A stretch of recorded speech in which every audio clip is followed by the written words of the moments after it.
Hiya friends, Prepared Suburbanite back with you. Well, chainsaw troubles. I gotta tell you the story about my Stihl MS-250. I bought that machine probably 7 years ago to do some trimming around the homestead here. And when we purchased our plot of land up in Roxborough, used it up there to clear out the place where we were going to build. And as you know, if you want to go back and look at those old videos, we ended up giving that away or selling it, and I didn't make any money on it at all. But that chainsaw was a trooper. It would start up every time I could use it without fail. It would always restart after I used it for a bit. And long about 2 years ago, there was a felled tree out front, and I went down to clean that up. And I don't know, it was hot that day, and I got most of it cut up and had to shut the chainsaw off and move some logs around and do some trimming and lifting and getting the chunks out of the way. And do you think I could get that thing restarted? No. So I was figuring, well, maybe I'm just super exhausted, or I'm dehydrated or something, but I just didn't have the continued strength to fire that thing back up. And it did start a couple of times after that, so I just said, well, I was probably just overtired. And last about November, I was working out in the back, said, oh, I got to get the chainsaw out for take that one limb down. And do you think I could get that thing started again? Now, it had been sitting for 6 months. And you think I could get it started? No way. So I had originally purchased it at Ace Hardware. So I packed it up and took it back to the local Ace Hardware store and said, it won't start. I think it needs a good diagnostic. Check it all over. Let me know. And about a week later, they let me know that it was done and ready to pick up.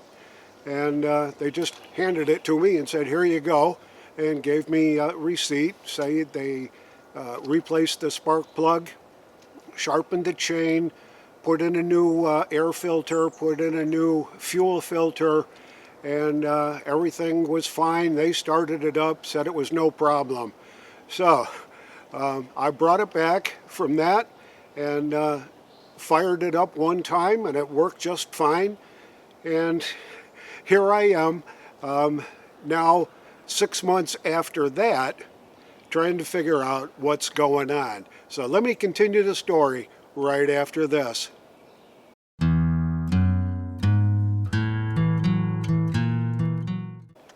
So this spring, to continue the story, this spring we had a couple of small trees out back by the creek fall down, and so grabbed the chainsaw, fired it up, and it fired up.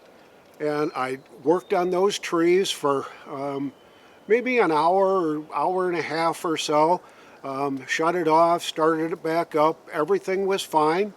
And so just recently, and I set it down in November and went back about 3 weeks ago to start it up. And do you think I could get that thing started? No friggin' way. So we were shopping around trying to find a different small engine repair shop, and I found one at a place called Clay's Power Equipment, and they're right here in Raleigh, North Carolina.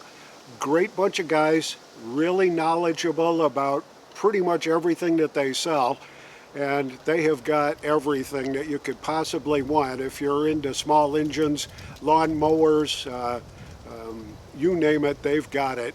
And they do a great, great job with service. So I said, all right, we're going to pack it up, take it down to them. And I made them a list. I wanted you to them to check the compression, check the fuel, check the fuel filter, check the fuel lines, and do a compression test, see what's going on with it. And they had it for about a week, and I got a text message from them saying it's ready. So I went and picked it up and brought it back. Didn't have time to start it up that day, but tried to start it up the next day. And do you think I could get it started? No way. So I figured, well, maybe I flooded it. So I waited another day, tried it again. Still couldn't get it started. It just wouldn't pop. And so I said, well, they guarantee their work. So I took it back to them and said, I'm having a hard time with this thing. And they said, well, let us keep it overnight. It's very possible that it's flooding out itself, and there could be something wrong in the carburetor. So they kept it overnight and didn't hear from them. And we ended up calling a couple of days ago and say, well, what's the story on my chainsaw? And they said, well, it's ready to pick up. It's all set. We did a little bit of work on the carburetor, and we don't think that there's anything wrong now. I think we got it. So come on down, pick it up. And when I went down to pick it up, the guy brought it from out back and stood out in front, and he said, what kind of troubles were you having with it? And I said, well, it pulls hard. It seems to be easily flooded. And he just grabbed the chainsaw, put it between his legs, boom, like that, started right up for him. And he said, it's working just fine. He said, you got to be very careful. And he went through all the standard starting techniques about making sure that you've got fuel in it and that you've got it on choke, and you just pull it enough times to allow the fuel to start running, and then drop it down into just plain running gear and hit it a couple more times, and it'll fire right up on you. And he showed me how to do it and all that. So I figured, well, that was worth what they charged me, which was nothing because they stand behind their work.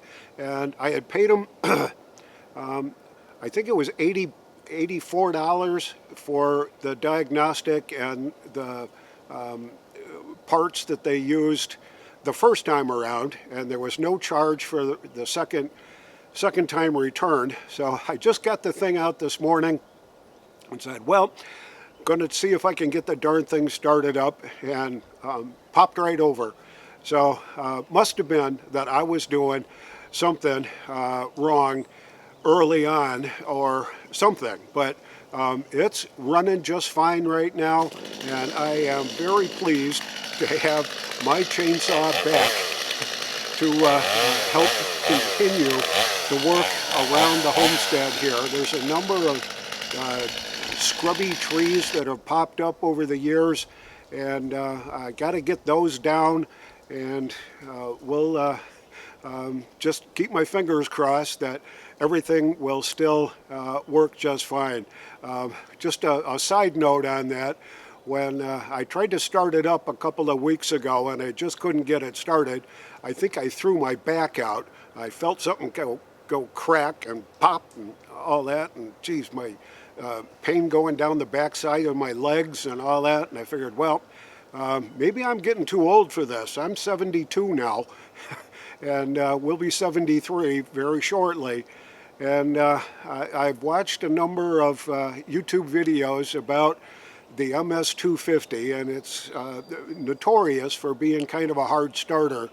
And they said it's designed for a guy that's in his 30s and 40s that has the upper body strength and all that. But once you're over 70, you might want to consider switching what you're doing with your Stihl MS-250. So I was able to get it started this morning, and everything is just ducky. So that's my story. I'm sticking with it. This is the Prepared Suburbanite reminding you to be prepared always and keep your chainsaw tuned up. And I'll see y'all on the next video.